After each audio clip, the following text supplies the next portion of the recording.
This week's episode of the Totally Rad Show is brought to you by Squarespace. Gamefly. And GoDaddy. It sucks that we didn't get to everything. I mean, that's the thing that sucks about the live show. There's too much to talk about. I mean, we saw a billion things, and what really sucks is we saw a billion things, and there were 7 billion things to see there. That we didn't see. You know what I mean? Like that's what really sucked. I wish that we could have talked about Book for Eli, because that looked awesome. Just like Denzel Washington fight scenes. Yeah. That's what I thought was awesome about it. Yeah. I didn't love everything. What didn't you love? Very like green composite-y, very like a 300, but without any of the painterly depth that was in things. Interesting. Yeah, you guys stepped out, unfortunately, during, well, I don't know, the hole. I saw it. I saw the hole. Oh, I thought you were, I was in the back there. of the room, but... Oh, cool. Yeah, I saw it. Because there was a scene also. The scene was much better. They showed a trailer for the whole, so Yeah. I was very much looking forward to it because Joe Dante. Yeah. Yeah, that's the only reason that I'm... That's the only reason I'm excited about it. Nothing I saw made me excited about it. Yeah, It I looked think like a made-for sci-fi movie. for me, it looked like that's probably exactly what the Explorers looked like to my dad when he walked in the room and I was watching it. You know, it's very much Maybe that's the whole for kids. point. Yeah. You think it's for... You actually think it's for kids? It's 100% for kids. What? Guys, don't be scared. Okay, you guys don't be scared. It's me, it's Alex, it's me. Everything's cool. What the hell? Yeah, I'm from the future. I came from the future. The future? Yes, it's awesome. But in a bad way. We screwed up. We didn't talk about the thing. The hell is on your head? It's a hat. Oh, these are really big in the future. It's just like a regular normal How hat. far in the future are you from? I'm like from like a week and a half. It's Friday, right? We're taping episode 124 right now, right? Yeah. Yes, I made it. It worked. Okay, we talked about the wrong shit on the show, and it totally screwed history. Like everything went black. What happened? Everything happened. Planes were falling out of the sky because we reviewed the wrong movie. They couldn't figure out why it was Virgin us. America, maybe it's Virgin America. I don't know. They show. couldn't figure out why it was us, but it was us. They figured it out. It was like powwow of like all the world leaders, and they were like, "It's the Totally Rad Show guys talked about the wrong freaking movies." Well, what do we need to talk about? We need to talk about the movie Funny People, and the video game King of Fighters like 17 or something like that. 12. King of Fighters 12. I almost screwed that up. Oh my God. It was so awesome. Dude, you guys gotta time travel. It's crazy. Are there hoverboards? What? In a week from now, there's time travel? Yeah, no hoverboards, but time travel. And hats. Well, this took off like a couple days ago. Oh, that's funny. You guys weren't there. You guys will get it in like a week and a half. I can't wait. That's like Sunday in a week from. Actually, it's funny. You guys look bald. What? Everybody's wearing these things. It's crazy. So now it looks weird that you don't have wear them. that hat. Yeah, that's what everybody said. 3 rad guys living normal lives are recruited by a team of super spies. Their missions classified, but you may surmise they battle evil by quoting movie lines. Game and TV guides are used like knives to quell the rise of demon samurais. We know it sounds contrived, but we tell no lies. It's as the name implies, the Totally Rad Show.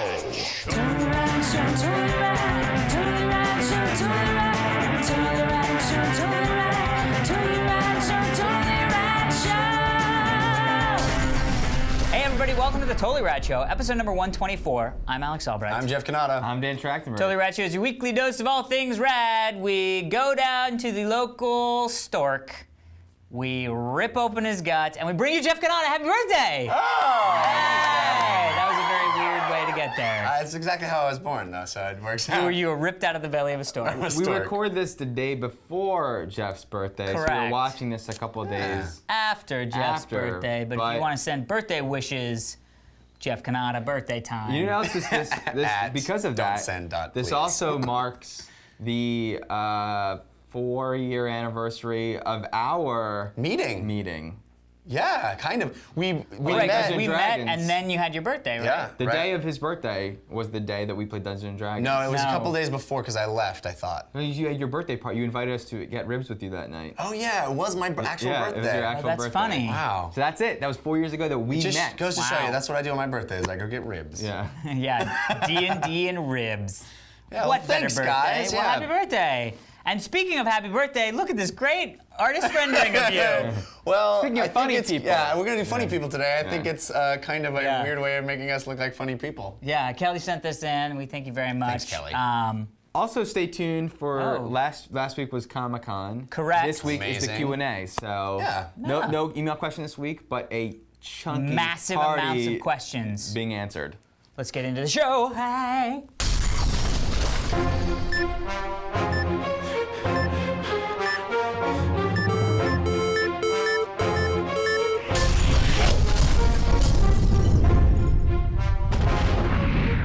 This week in movies, we're talking about Funny People, the next big comedy from Judd Apatow, who directed 40-Year-Old Virgin and Knocked Up, but has been Interesting. the man behind almost every single comedy that has been coming out in the last 5 years. I think they're pushing this as not a comedy.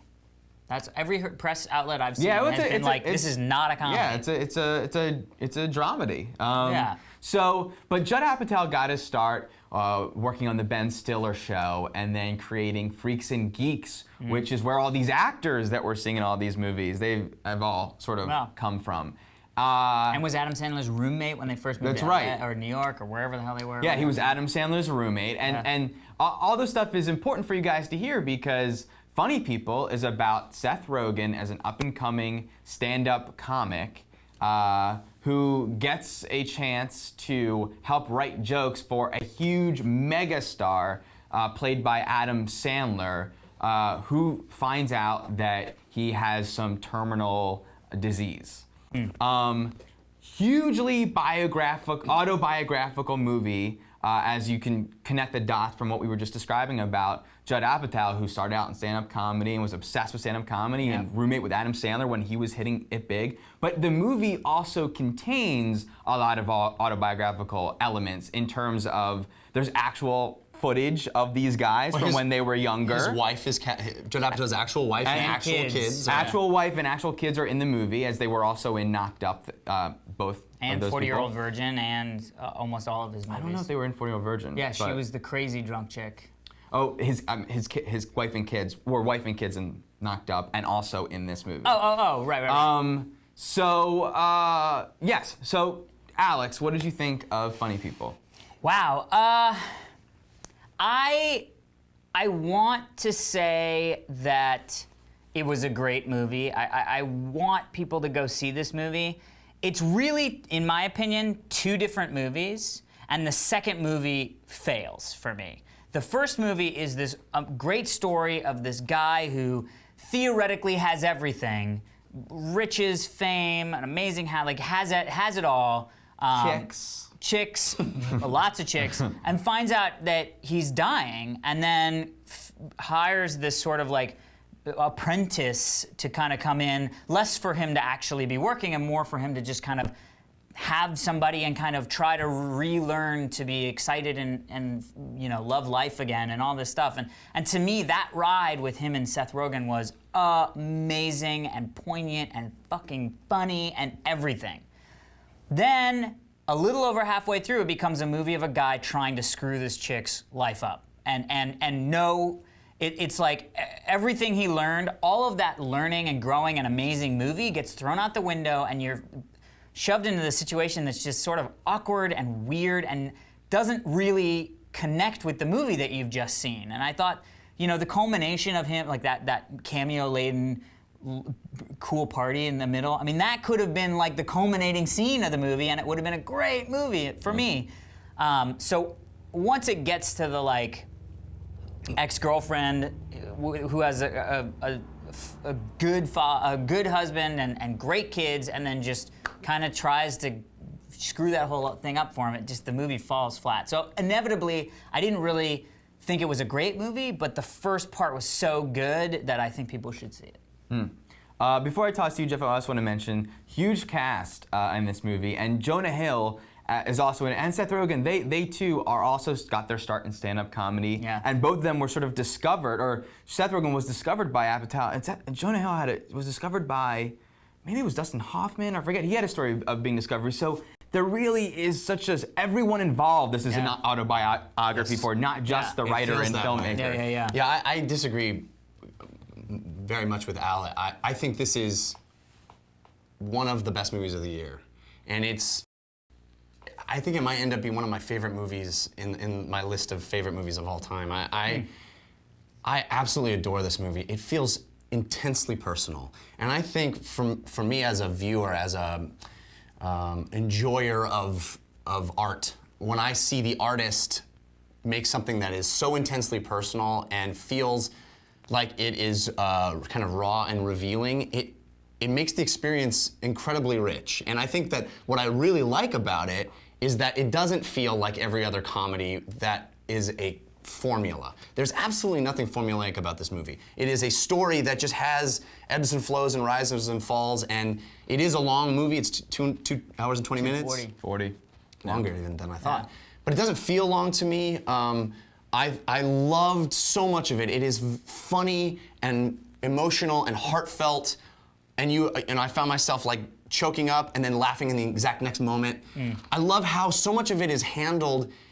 You know, when I say personal, like you mentioned, there's a lot of actual footage of their early careers, home videos and stuff. But there's also this feeling of being personal in the sense that it comes from within this experience that you feel like these people have actually had. In the sense that a lot of stuff happens off screen. There could have easily in this movie been that moment where you see the Entertainment Tonight thing of like, oh, he's dying, and we never step outside what these people's lives are. And it feels like it's filtered through their emotional experience.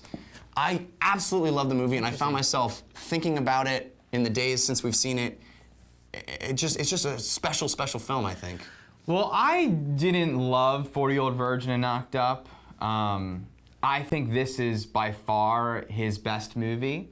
Also his best looking, shot by Janusz Kaminski. Right. This is Janusz's first film. Janusz is Steven Spielberg's cinematographer. This is his first movie not working with Steven Spielberg since Schindler's List. And it's greatly improved Apatow's filmmaking.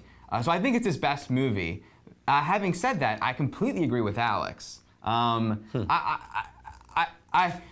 What's exciting about it is that it is unconventional, and it really fulfills on the experiment that I think a lot of filmmakers go through. And what if I weren't to follow proper structure? And that is to say, some people that sounds a little bit mechanical, but all art has structure. Even Picasso's works follow structure. And this, in it not following, it not at all acknowledging where it's going, it really meandered for me, and I never quite knew what I was trying to get out of it in the second half. As you point out, it's sort of two films. And in the end, when I came to understand what I was supposed to take away from it, I felt like I did not need to spend all that time to get that out of it. Intellectually, basically, it spends the first half of the movie on the story that the premise is, and you said it, and then the next half of the movie is a more personal relationship, and they really are two very different stories. One sort of finishes and then one sort of starts. Piggybacks on the now, next. the second one certainly does reflect on the overall thing, but I couldn't think have happened without the first one. But it spends so much time in that area that I had to restart my feelings for characters and expectations, and I couldn't disagree more with you guys because I feel like that is exactly why I loved the movie, because it wasn't just this character having this formulaic learning experience. It's like life. It comes through a moment of feeling like you have it all figured out, and then the circumstances of life are much more complicated than that. They're more complicated than a 40-Year-Old Virgin type of a movie where it's like A plus B equals C. This isn't that at all. It's striving for something much more ambitious. But I don't think if you cut the back half of this movie off that any of us would sit here and think it was just a formulaic comedy. I mean, that's not doing justice to the first 2/3 of this movie, which was amazing and had its own turns. And there were times when you were like, I get their relationship is great, and then boom, he's like, no, I don't. I loved that second half. I loved what he discovered and what we found out, and how it set itself up like a normal movie of like, oh well, he's gonna. I don't want to reveal anything, but how it subverts that, and it feels so much truer. And I just think none of that landed. Intellectually, I enjoy that intellectual thought, but it didn't play for me, and I just think it spent too much time in the wrong areas for it to Especially because it was accomplish its goal. so great. Yeah. I mean, there were so many moments, which is why for me it's hard because I could say, go see the movie, but the last half you're going to be It's divisive. snoozy. It's divisive here, and it's dividing opinions already. So, Like here. also very controversial. Disney. Yeah. Well, there was so much to talk about at Comic-Con, and you heard us mentioning some other things that we saw at the top of the show, but Disney had some major announcements in a keynote delivered by John Lasseter, the head of Pixar, who, much like Steve Jobs would deliver his keynote. It was a really enjoyable panel, I thought. He's now the head of Disney Animation also, right? Pixar has merged with Disney Animation. Right. So I loved it when he said that his thing, he walked right, because everybody was up in arms. Was it 10 years ago or 6 years ago when they said we're not doing any more hand-drawn stuff? Disney, and he said as soon as I got the job, I walked right in and go, you guys are stupid. We are hand-drawn animation. Let's do that again, which to me, I'm like, yeah. I was so pissed. So here's the news, then we'll chat. One, we got to see Toy Story 2 in 3D. We saw some footage of Toy. We saw some footage of Toy Story 2 in 3D, and for 2 weeks in October or in fall, they're gonna release Toy Story 1 and 2 in 3D. So you can go see those movies now that all animated films are in 3D, and those came out so long ago. And it'll be a double feature too. You pay once and you see both of them. Yeah, Exactly. Which is epic. Also, it looked gorgeous, by the way. Can we just say for a second how? Yeah. I mean, What do you guys think of seeing them in 3D? Loved those movies. I mean, that to me was when my computer animating nerd mind in college met. Oh my God, you can actually make feature films this way. Yeah. Amazing. And they actually said that all they had to do was go back. They didn't change anything. They just went back to the render data and then re-rendered another camera. Boom, Which you is got funny, 3D. isn't it? Because especially the sequence that they showed, which is the very beginning of Toy Story 2, it feels like there's those moments where like the spiky thing comes right at the screen, and it feels like, oh, this is what they would do if they were making a 3D movie today. Because they still were making, and that still is dramatic for seeing something in a 3D world.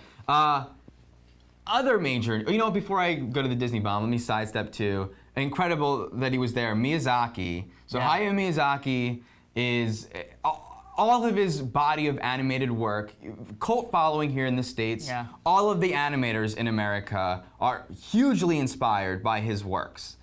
They started around the 80s with Nausicaa and the Valley of the Wind, and my favorite, Castle in the Sky. And then they started getting American releases with Princess Mononoke and Spirited Away, which was the big, I think that was nominated for an Academy Award, right? Yeah, and the last animated. one, Howl's Moving Castle. Yeah. So his next one, Ponyo, is getting a major US release. He was there, we saw some footage. What did you guys think of Ponyo? And what do you think of Miyazaki also? I like Miyazaki a lot. Princess Mononoke and Spirited Away, and I just saw Howl's Moving Castle. All of those I thought were really, really cool and inventive. The stuff that we saw of Ponzu was a little bit like Ponyo. Ponzo Ponzu sauce is the sauce. Delicious. It is delicious. The stuff that we saw about Ponyo was Sort of like a goldfish. that's the and a thing. It girl lost me. and I mean, look, anytime you're gonna you tell. can't sum up a Miyazaki film. Well, but some of them easily. you can. Guys got a moving castle. Stuff happens. Stuff happens. They all really, they're like Jim Cameron movies. They all deal a lot with, or not Jim Cameron, but Avatar, deal with nature and humanity. So I thought it was cool, but children. it didn't. I mean, that's not what's gonna get. Seeing a minute of Spirited Away isn't what's gonna get me to go see it. I'm gonna go see it because it's a crazy Miyazaki movie. Well, but what they showed was stunning. There's a sequence of this water sequence that. The thing is, and I think that what we have to say when we talk about Miyazaki is that his mind works in a different way than anybody totally. else. Visually, he has these iconic images that stay with you. Like just a little bit we saw, there's this flood happening and the water is raging and they're driving along the coast and trying to get away from it. And there's a girl like running across the top of the, and it's like, who thinks of that? Mm-hmm. Yeah. Whose mind goes, because it's such a startling image. Imagine you're driving along in a car and you look out the window and there's a wave and the girl's like, hey! It's such a shocking visual. What I love about his movies, because I don't always love, sometimes the messages are a little heavy-handed and some of the notions in are a little surreal and bizarre, and I have a hard time sinking in, but I love Castle in the Sky and Mononoke, but all those movies have those moments like that, which are very E.T. Like that's like the end of E.T. when they're riding the bikes and the car is side by side. They all have these like thrill ride moments in the movies. Yeah. And there's a great train sequence in Castle in the Sky that I love. Okay, I really need to talk about real quick. Okay. Major news was Beauty and the Beast done in 3D. So they have made the Academy Award winning or nominated animated film from many years ago, Beauty and the Beast, in 3D. We saw the opening sequence. It went a little bit like that. What did you guys think of? What did you think of Beauty and the Beast in 3D? Well, I mean, I'm a huge fan of all of the Beauty and the Beast, Lion King, Aladdin. I mean, all those old Disney hand-drawn stuff. Beauty and the Beast was really cool because it was the first, at least that I had known, to use CG in the mix with that great ballroom scene. I remember watching it and I was like, those are made by computers, because I was such a computer nerd back then. And the guy sitting next to you was like, why are you talking to me, weirdo? And I was like, be quiet, it's Beauty and the Beast. Citizen's arrest. Citizen's arrest. So anyway, so I'm excited. Very excited. It looks awesome, and I think that the key was what they reiterated over and over in the panel, which is we didn't just separate the foreground from the background and push the foreground forward and create this sort of, what are those things called? Viewmaster? Viewmaster, where, you know, there's just 2D and then a closer 2D, that they really tried to create rounded, characters and edges and a real 3D world with depth and volume, which I think is the key. And it really looked like that. I agree. There's a moment in one of my favorite movies that you have not yet watched yet, called Akira Kurosawa's Dreams. And there's a part where a guy walks through Vincent van Gogh's paintings. And this really does feel like you are inside a painting. It's Hogwarts. What I have to stress is that Don't stress. it doesn't feel like cell-shaded animation like the new Zelda, where it's just like it's 2D on top of 3D models. Yeah. It doesn't feel that way, and it doesn't feel like a gimmick, and it doesn't feel like color forms, like a diorama, like a layer, as you described. It really does feel like you're just inside this animated world. It feels like it was intended to be that way. Roger Rabbit. Yeah. Well. Without live action. Yeah. Then you're left with. So here we are, Comic-Con 09, Q&A post-live show. So first question. We're rolling, are we good? Okay. Go for it. What do you got? Say your name, where you from, all that stuff. Hey, I'm Scott Trevor from La Crescenta, California. Hello, Crescenta. Woo. My question is for Dan. I'm graduating from film school in December and wondering what the hell I'm going to be doing after that. So I just was wondering and curious about what you did right after you graduated from film school. Okay. Good question. Where did you go? I go to a small private school in Orange County, Vanguard. Okay. So you could go to LA? Yeah. Okay. I went to LA. No, well, You can speak generally. What I did, while I was in film school and then when I got out of it, was I made these, I wanted to get into commercials before I got into movies, because I knew that, you know, almost every movie that we talked about today, the guy started out in commercials. So I started making my own spec commercials. But if that's not your thing, and that's not something that you really want to do, you got to make your own short films. I'm assuming you want to be a director? Oh yeah, directing and editing. Editing. Well, editing is great because there's much more of a ladder to climb when you do that. So really the best thing you should do is get in touch with, if you want to edit, get in touch with post houses, and you know, you can work in the vault there or be a runner, and then you can become an assistant editor. And then, you know, literally, I did that at a post house many years ago, and I'm now still have gone to them now as a director. And there have been 3 dudes that worked in the vault at that post house that have since, from the time that I started there as a runner, and then now that I've used them as a director, they are now all editors there. So that you just got to work in the industry, which is totally achievable, and but continue to make your own stuff constantly, because no one's going to ask you. No one's like looking for directors. Hey, are you a director? You know, you need to like claim that space. So you need to just do it on your own. Cool, good answer. Thanks. Thanks, bud. Next question. Hello, lady. Hello. Hey, Supergirl's back. Did you save the day? Hey. The kitten is saved. That's good. My name is Megan, and I'm from Santa Barbara, California. Santa Barbara. I just wanted to ask, I don't know if you guys have been reading Fables or not, but I know that the 12th edition, the collected volume, is coming out next month, and I was wondering if you could review it for the show, or if you were interested at all. I've always wanted to read Fables, and we just haven't yet. Let's do it. All right, done. There you go. First two trades. My girlfriend loves Fables. Save it for the review. Save it for the review. So yes. We'll do it for Gaucho Pride. I love it. Probably should. And Freebirds. And Other things. What's that? Hi, my name is Don. I'm from Oceanside, California. And I have two things. First is a comment. I'd like to apologize because at the last show I was sitting in the front row and I think my head was in every shot noticeably. I'm really sorry about that. I love it. It's all good. Hid. Pence. No. It's like Sputnik. And the second is a question for Jeff. And I'm also incredibly excited for where the Wild Things are. And I want to know what specifically has you so excited about this movie. Interesting. Good question. I don't know if this will. Also, Alex is a Oh, well then now we're doing our... Now it's a panel. Yeah, I like it. Well, briefly, I'll say that it feels like such a special movie. It feels like I'm going to. Just the stuff we saw already, they tap into such a wonder of childhood that in such a unique way. And I think Spike Jonze is a very, very special filmmaker. And I keep saying special, but I mean it in the sense that he uses his ideas for the way to express those feelings are so original and so pure that I get to the emotional truth of the moment much quicker than with a lot of other filmmakers, and especially in contrast to what we saw with Avatar in particular, where we're seeing this CG used in a way that is really groundbreaking and revolutionary and cool, but he's mixing live action and CG and puppetry.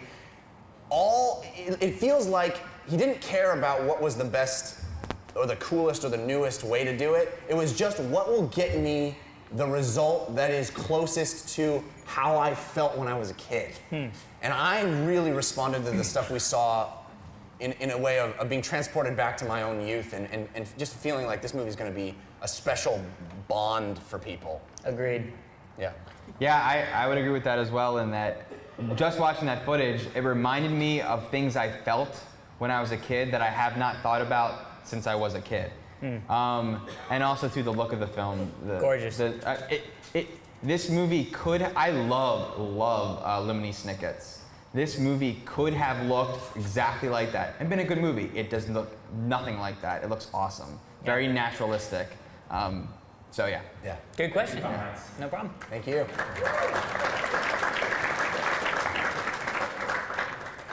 Hello, Ambassadors Brad. Hello. Mark Donegal from San Fernando, California. And I was once told that speaking with a pipe makes you look more intellectual. So It is. Wow.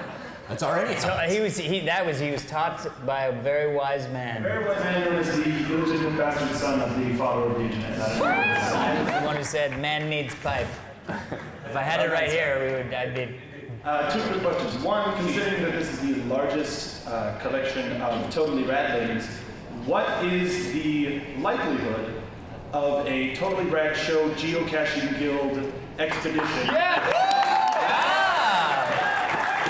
Interesting. Now, one of the things they constantly say when you geocache is to be discreet, a mass. so that It would muggles make it don't ironic. see That'd be what you're perfect. doing. We're Yeah. geocaching ironically. I gotta say, nothing would make me happier. Yeah, it would be epic. The logistics of that boggle the mind, but Yeah. I would love to make it happen. If you have any suggestions on how we can make that happen, like, do we pick a time that we all go? So, I mean, how do we do that? Or do we pick like multiple caches and like nail them at the same time? We should hide, and they find us. Yeah. Find the swarm of people in the swarm of people. You can't hide under this panel. I'm at GPS coordinate alexpants.shoe. Horrible. Lee Funny. That latitude or longitude. And my second question was, considering it's Comic-Con and so many different types of media are coming together, if you could convert one of your favorite things in one medium to another medium, like a comic book to a TV show or a TV show to movie art on a wall. Like anything, I'm just crossing things. What would it be, and what would you convert it to? Do we allow two-part questions? I don't know.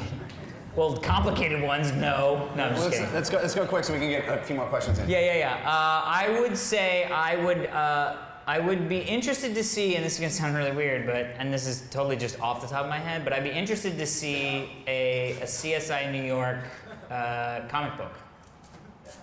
I think there might be one. Isn't there one? I would be interested to be told that there was a CSI New York comic book by anybody who knows me. The answer I always give in the forums is something about Magnolia, so how about a Magnolia comic book? I like it. You guys all want comic books. Jeff? The first thing that comes to my mind is something actually I've said before too, which is Neil Stephenson's Baroque Cycle as filmed, or as an extended TV series.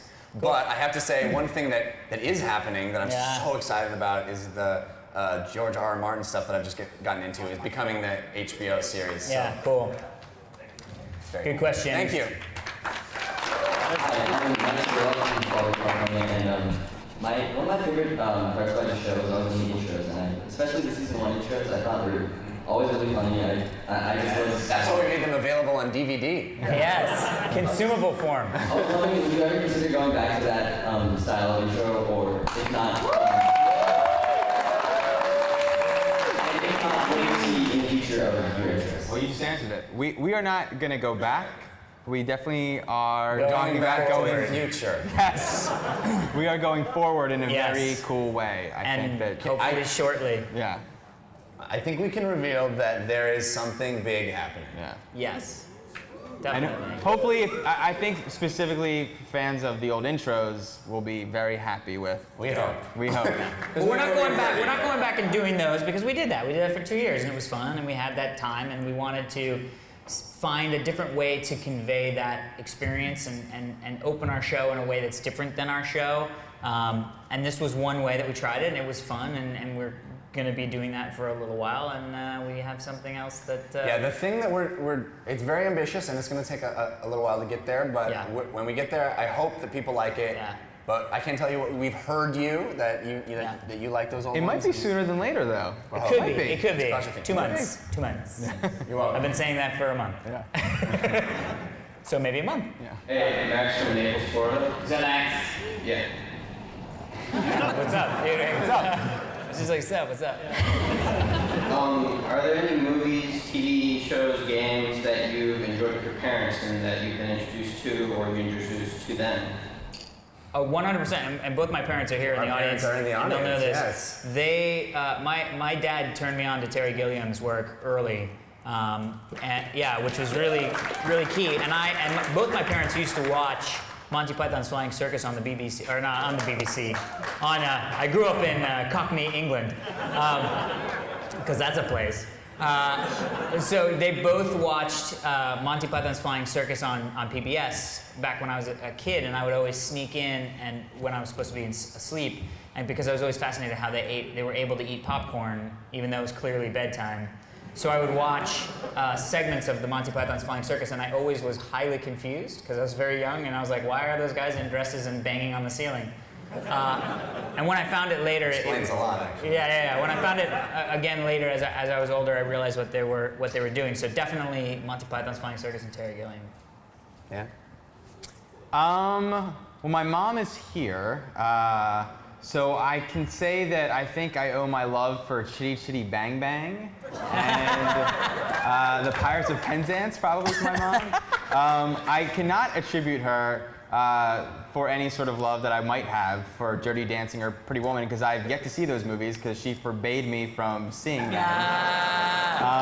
And I should honor my father who's not here and say that he introduced me to The Fly, I thought I was not allowed to see the Jeff Goldblum, Cronenberg, The Fly, because it was R-rated, but it looked amazing.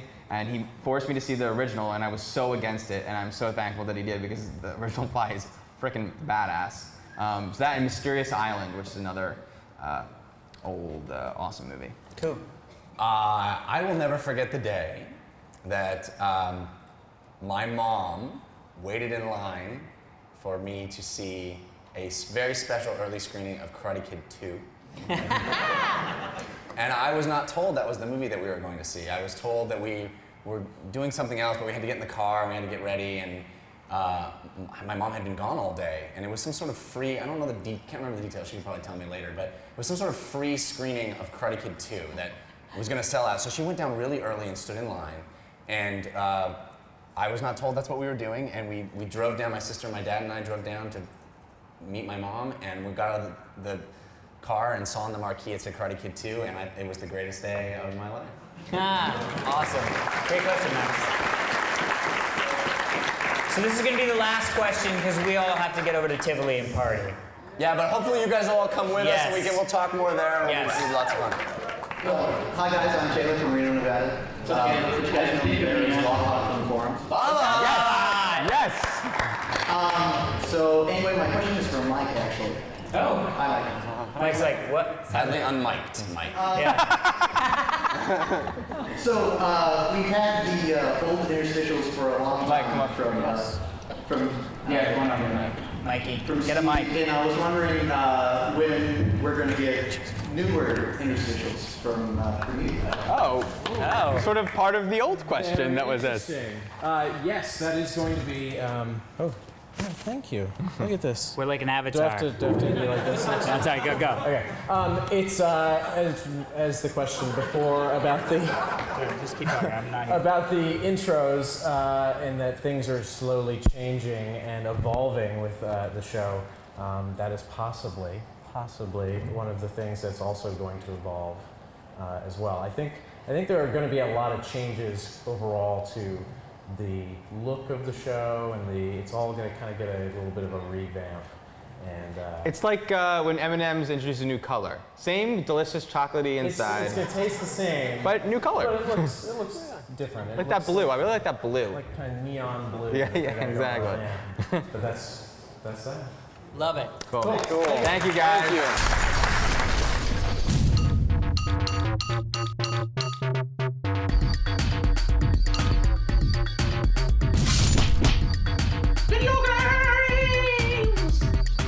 Well, we were in Comic-Con last week, as I hope you saw, experiencing the craziness that is Comic-Con. So we missed out on a huge release. Possibly, many people are predicting the biggest selling game of the year, potentially.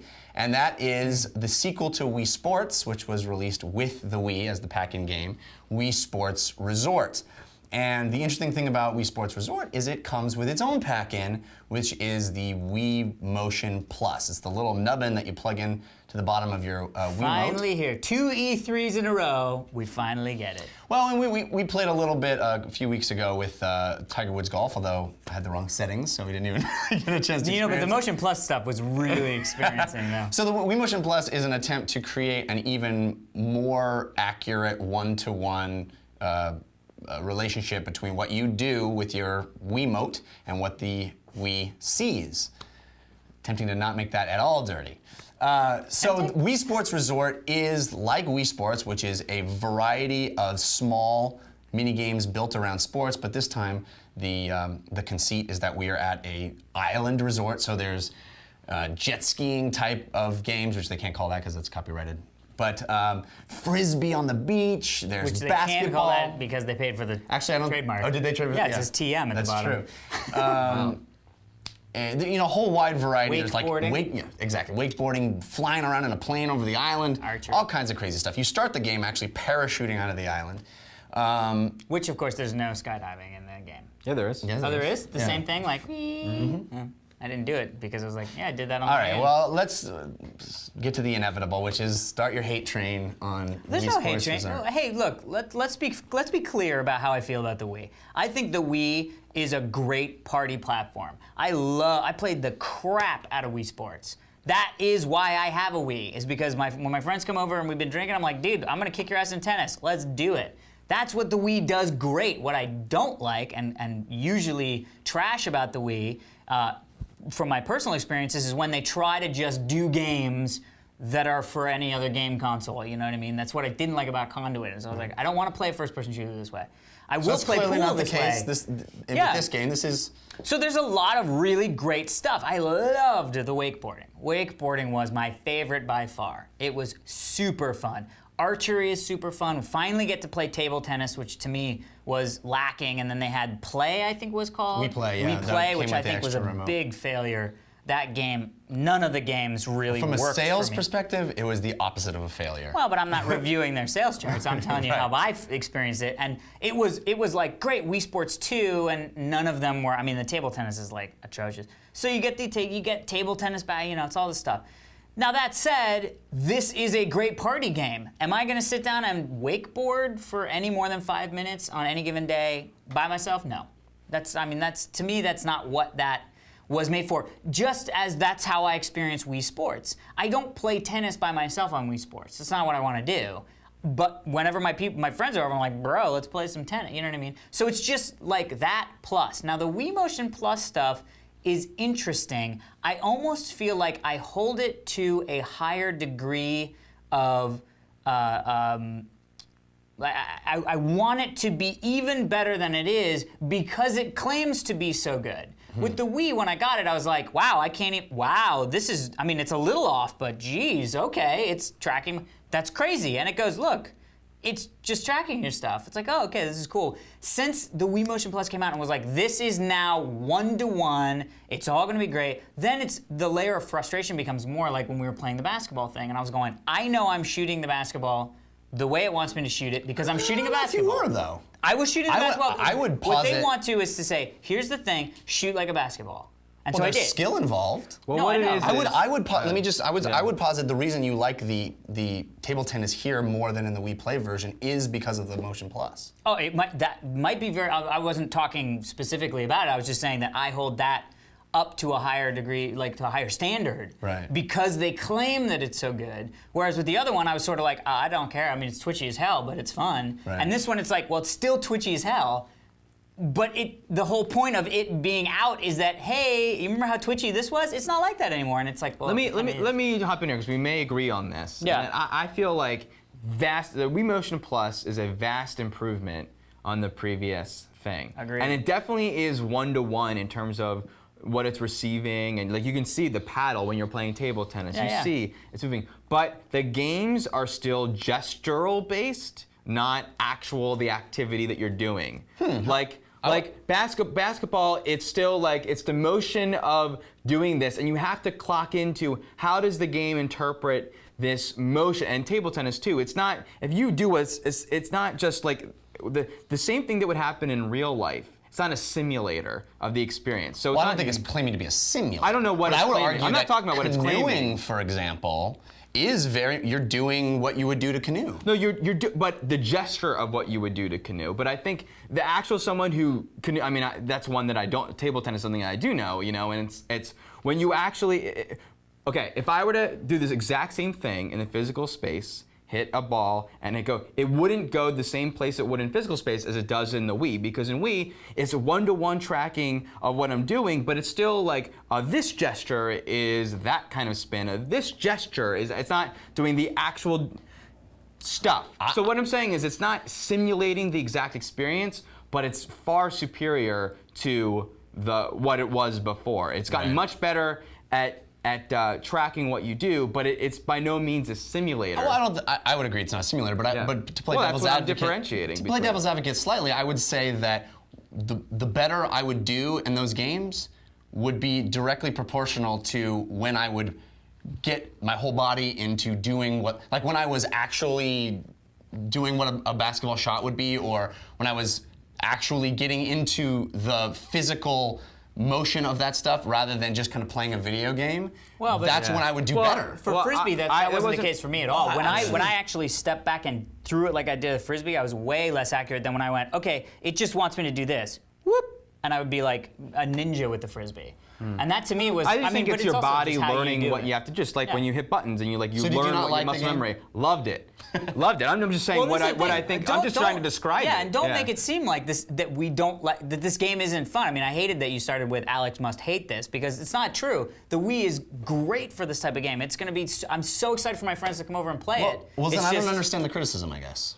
So I'm you're talking saying about it's not a simulator. It's not a simulator, but I don't think it was tended to be one. No, I'm just describing that this is an improvement on what it was. But the one-to-one, like when we saw the Sony thing, Yeah, well, it's not the Sony It seemed thing. like that we could get to a place where it's. I'm just describing it. Right. I loved frisbee. I could play frisbee all day. Frisbee In golf, fact, right? Frisbee golf. I was playing there, sitting there by myself playing. And it's like I didn't want to stop doing this. Yeah. And regular golf, me and my brother got into a heated match of golf, and we were like, I could go out and fucking play. Now, I couldn't actually. So that's another detailed description of what I was saying before. Is that what you're doing, as you know more than me? Right. What I'm doing in that golf game, if I go onto the green and do what I was doing, wouldn't be the case. But that's kind it's learning the that's kind of gestures. why it's a video game. Absolutely. Right? So that you can But that's kind what I'm of saying. be the thing you wish you could be. It's clocking into the gestures of how to accomplish it, not clocking into how do I actually golf. Right. But I don't think that's the point, really.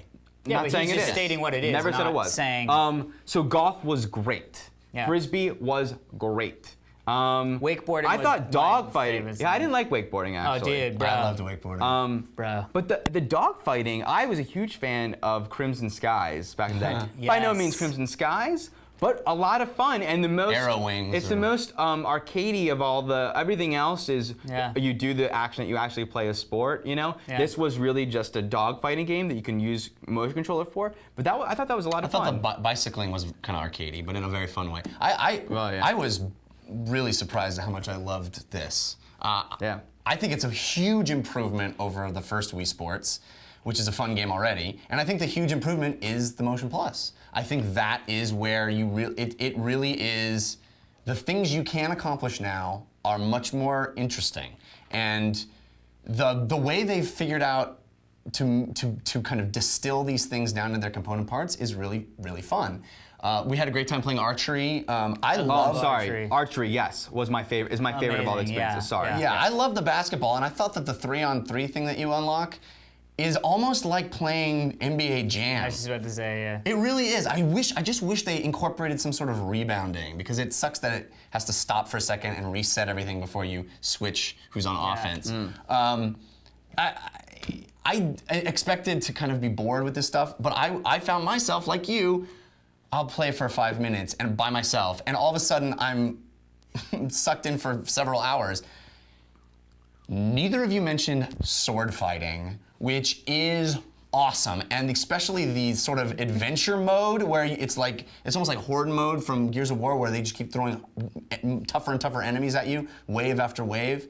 So much fun, and I really felt like I was, what I was doing was translating into the game, and I think if somebody takes that mechanic and adds sword and sorcery skin or a lightsaber skin or something like that and really ups the graphic, it would be so much fun. You don't have to. Sword fighting, when you first play, is very waggle-rific. But you can definitely clock into, if both parties playing take their time and let's not just Yeah. It really, because the blocking and Dude, and angles really I'll does attack affect the things. legs and come around and attack this side of the head. It really gets there. The big problem I had was that it still does that thing where, it's 1-to-1, but then there were times when we were playing the Horde thing, and I had my hand straight out, and the guy was like this, and it's like... Yeah, it's glitchy a little sometimes. No, but that's the thing where I'm like, that's why it's hard for me, because I hold it up to so much a higher degree. I think if you took a second and recalibrated Well, no, you have to do that. That's not going to happen every time, Well, it did to me. I think what was remarkable is that you played it by yourself, and I played quite a bit of it by myself and with other people. And there's definitely games in here that are like they're party games for sure, Yeah, like absolutely. it's designed. But I was just surprised at how much by myself I could play and enjoy. Yeah. The game. All right. A few weeks ago, months ago, I guess, we talked about Street Fighter IV being a. And then Dan clocked into Street Fighter IV and became. Found the love. And I think one of the big things when Street Fighter IV came out was, is it going to revitalize the fighting game genre? Well, this week, one of the big releases is King of Fighters XII, which is the storied SNK 2D fighting franchise that was a contemporary of the original Street Fighter when fighting games ruled the roost. That's one of the games that was big. We've got that and Marvel vs. Capcom 2 coming out on Xbox Live Arcade the same week. So my question to you is, you loved Street Fighter IV. Right. Did it revitalize fighting games as a whole? Were you able to find fun in these two games, or? You know what's remarkable is as much as I love Street Fighter IV, I didn't realize how much I love Street Fighter 4 until I played this game. In particular, as Yes. opposed. Really? Well, you didn't find any fun in graphically, Yeah. holy smokes. Yeah. Well, Street it's a Fighter 4 completely was different- incredible. Yeah, it's a completely different it stuck thing. to its sprites. Right. I actually really liked the. And it's in HD now, and they really redid a lot of the. I like the hand-drawn I stuff. like the settings for each fight. Yeah. I really enjoyed them for some reason more than I did the Street Fighter. I like. And this you can play in the Marvel vs. Capcom games, but I like the selecting. This is what I did like about it: the selecting three people, and playing that out as one huge, large fight. I And really both of enjoyed these, that. Marvel vs. Capcom does that as well. Right, exactly. Yeah. But that's just 2, and this was 3 people. Is that correct? From what I I think remember. you can do 3 and. Oh, okay. All right. I believe. I like that mechanic. Everything else felt less than Street Fighter because the things that the flourishes that happen in Street Fighter 4 with the meter at the bottom and We still got that. those things. This had combos and it had combo breakers, but it didn't have. And yeah, it did have the max thing, but there weren't I went through each character and I did all their combos. Nothing Super was Street Fighter 4. I had the same exact experience. I mean, I really loved that you could do the 3 and then have it. And I like the idea of like you defeat, and then the next guy comes in, and you're like, oh crap, and then my health is only like that, but I got 2 more guys, and the worst part for me was I picked because most of them I didn't know at all, so I just sort of picked 3 people randomly, and one of them I hated. Was the drunk guy. And you were stuck with him for and the I whole always put mode, him, at first I was like, well, I'll put him last, but then I was like, damn it, because then it's like I have no he's your last chance. He's my last chance, and I suck with him. So I put him in the middle, and then I was like, maybe I should just start with him and get him out of the way, but then I was like, no, but I need to have that like buffer. So there was a lot of like fun in trying to figure out like how do I put him, because I started the round and I was like, well, I don't want to go back because it's not like I know any better one, you know what I mean? But then it just got old. I mean, I figured out all their stuff, and none of them really. I did the earring. There's a lot of throw, which was characters. fun. There was a lot of characters. The one thing I will say is a lot of characters. The graphics are really bad. What? Oh my god, the graphics of the characters were bad, like pixelated and just like sprightly. I was surprised. I thought it was old style. Yeah, but even then, Well, the Marvel vs. Capcom does an old interesting style. thing where it does a filter, kind of blurs it a little bit so it doesn't look so pixelated. Yeah, but it looked pretty. I thought King of Fighters was great. It was a great blast from the past for me, and I really had a lot more fun with it than I thought I was going to. It was great fun, and I was like, oh, this is sort of feels old, and then I kept playing it, and I was like, this is awesome, and there's tons to do. It's got online mode. Sneezed and I finished it. Well, yeah. I picked up the control, plugged it in, I was like, beat the game. Not about that. Yeah, that was really funny. Hip. So before we wrap up this lovely program, we want to thank our sponsors, such lovely sponsors as Squarespace.com. We love those guys over at Squarespace. They've designed a bunch of our websites and host our websites, and we have some secret projects that are coming out soon with this project. You kind of drifted off right there. It was about secrets. Also, if you haven't checked them out, if you have an idea for a website, if you have an old website you want to upgrade, bring it over to squarespace.com. Great hosting services, and not only that, they have the best WYSIWYG editor ever, and we've gotten a chance to see some behind-the-scenes stuff of what they have coming out, and they have some epic stuff coming out. So head over to squarespace.com and use the promo code TRS when you check out. You get 10% off the entire lifetime of your site. I don't know if you guys heard about. I have my website I have not heard. on. Actually, I've heard about. Yeah. You're the worst helper on this stuff, I swear. He's a deadpan. What are you talking about? You talking about how your website won some award or something? No, actually, I don't know if you guys know this, but no, I'm just saying I know about it. Dan knows it. Yeah. I don't, so tell me. Well, that's cool. I don't have to say it. It was about saving. No, but they don't know. So I'm just saying, just tell them, because we know. Yeah, it's true. So tell them. Tell them. That's okay. I don't need to tell them this week. Oh, craziest thing though. Oh yeah. Men's Health magazine. You know, they come out with their list of their how to get washboard abs. Yes. Number 3 on the list. View JeffCanada.com. Yeah. And if you actually put it above you, it's so incredible because of the thing. You just kind of keep sitting up to look at it. So, you know what? Actually, that whole bit would go so much better if you just went, no, Jeff, what? Ah. Oh, wait, what were we talking about? We were actually talking about GameFly. GameFly is a video game addict's dream. If you need to play all the latest stuff like me, why have to pay $60? $1,000. Some of these games are getting ridiculous. Yeah, I know. No kidding. GameFly, you get a subscription. It starts as low as $15.99, and you get You have a list of games, you play the game that's next on your list, you're done with that, send it back, they give you the next one. As quick as you can get through them, as quick as they can send it to you. So you'll always have something to play, and if you want to have a game longer than that, if you want to keep it forever, you just pay a reduced price because you're already paying the subscription. Works out great. And if you go to gamefly.com/TTRS, which stands for The Totally Rad Show, you'll get a special promo to get a, 2 weeks of free trial. Free trial. Can't go wrong there. Just try it out and see if you like it. Amazing. Also, GoDaddy.com. $1.99 domains. I believe you may have purchased a domain. I did indeed. For some ab machines. Machines. This is called jeffcanada.com. GoDaddy.com. Easy to, we've all bought all our domains from them. Yep. Including domains for some names of our show that we never went with. Yes. That we were just geeking out over the other day. We're still on geeksauce.com. Geek Sauce, yeah. We dodged that bullet. Yeah. That would have been awesome. We'd have like ketchup bottles and like. GoDaddy is easy to use startup software. The sauce for geeks. Get your PC over the internet at GoDaddy.com by going to revision3.com/GoDaddy. Get your piece of the internet at GoDaddy.com by going to revision3.com/GoDaddy. To get all the discounts. You want Tons to get of discounts, including ones for our show, which are really sweet. Great discounts. Also, Film Riot. Yeah, friends over at Film Riot. Film Riot, we just, told you about Squarespace. Even just the ads they do for Squarespace in their show are hilarious. Yeah, nobody on their show would contradict another person when they're setting up a gag. That's how professional they are. They wouldn't contradict, but they would composite. Because this week, we're talking about green screens, which you see. If you watch our show all the time and you want to know how you could do that at home, watch not our show. Film Riot. Turn our show off. They will tell you exactly how this all happens. I love it. Epic. Well, I know that you heard us talking about a sort of a show revamp or whatever in the Q&A. I think the Q&A made us reveal something that before we intended to. Yeah, totally. Yes, and also maybe a little bit. The show's not changing. We're just kind of doing a visual update and kind of changing a few little things. So it's going to be some fun stuff, but don't get too crazy. But it'll still be the show that you know and love. So don't worry about what we're doing.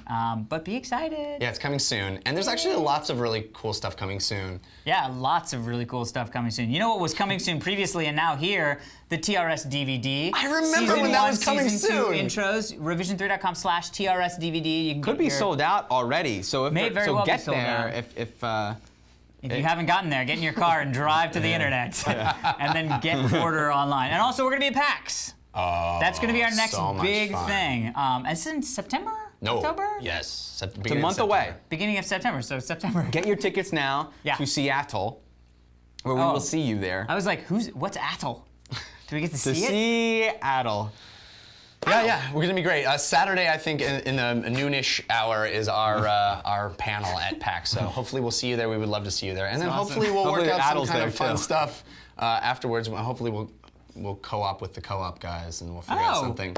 Would be fun. We'll do a co-op with co-op. Yeah. Awesome. Edit co-op. All right. Also, just so you know, if you have sent in a concept. With the 3-letter logo. We have received them. Thank you. We are processing them. Amazing. There are a lot of them. There are a lot of too many amazing ones, which is why we're processing. Thank you. So stick tuned, and if you have an idea, you can either hold on to it for like a 2-year period and then spin it, or you could just spin it. We're still figuring it out. Accepting spins. So we appreciate that. All right. All right. Well, that is it for this week's edition of the Totally Rad Show. I'm Alex Albrecht. I'm Jeff Canada. I'm Dan Trachtenberg. Twitter. At Jeff Canada, at Alex Albrecht, at Danny TRS, and at Snoop Mikey. Who just celebrated his 2,000 follower. Wow! Yeah, he had a cake and everything. It was hysterical. Yeah, I love awesome. it. And Had a cake. You could have seen that if you were following him. Yeah, TwitPic. All right. I'm from the future, just like a couple weeks ago, or weeks from now. It's crazy. The future is nuts. Wait, Alex, we didn't. Shit, you're from the future? This is stupid. One more time. He's a mess. You're wearing a bonnet. One more time. It is great. One more time. All right, you guys gotta, this scary shit's happening. I know. I thought I was gold over here. No, but they How gave far me in the style. future are you from? Like a week, maybe a week and a half. Oh God. Oh God. This is gonna be a nightmare. Welcome to Anchorman. Skyrockets are in flight. Oh my God. I was just like, Mike was like, stop, no, please stop doing what you're doing. That's cool. All It's right, hot. man. AC is Hey, prevalent. we'll catch up with you later, all right? We got All some right. things we're gonna. I kinda don't want creepy it- right now. No, I don't want it to be awkward. Yeah. All right. An extra See you one. later. Okay. All I right. guess I'll go outside. I mean, I do. All right. but- We'll do that. We'll talk. How are we doing that if I'm leaving? All right. We will. Okay. Bye.